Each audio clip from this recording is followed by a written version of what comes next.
This primary election has been like none other, in large part because of the outsized role of a couple of billionaires are playing. To be sure. Lourdes Duarte and Ben Bradley are keeping an eye on the money men for us tonight, guys. Oh, lots and lots of money. They have called it the Battle of the Billionaires, and only one of them is on the ballot. They have pumped a record-setting amount of money into this Republican primary for governor. Topping the list, the head of Citadel Securities, Ken Griffin. He actually successfully financed the opposition to Governor Pritzker's graduated income tax amendment a couple of years ago. Well, their proxy war continues now.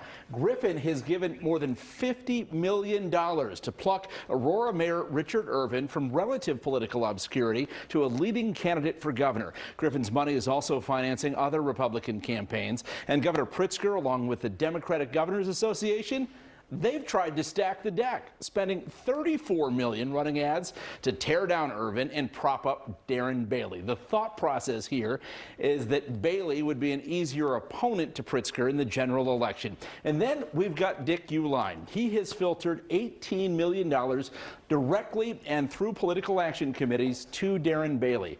So suddenly, Irvin, who originally had a huge cash advantage, was getting pummeled from two sides. All right, so think about that, $100 million. What would that buy you, right?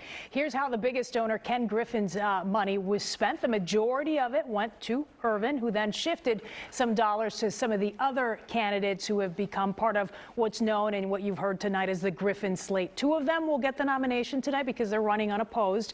That's State Controller candidate Shannon Teresi and State Rep Tom Demmer, who is running for State Treasurer. That leaves us, of course, with the other two Griffin candidates to watch. Steve Kim, he's one of them. He's running for Attorney General against constitutional attorneys Tom DeVore and David Shostokis. In the race for Secretary of State, you've got John Millhiser running against State Rep Dan Brady. So at the end of the night, we're going to see how far those dollars were actually able to take those candidates who are vying for a GOP nomination tonight. But at this early point in the evening, it looks like, for $50 million, he's going to have about a 50-50 record here in terms of wins. Okay.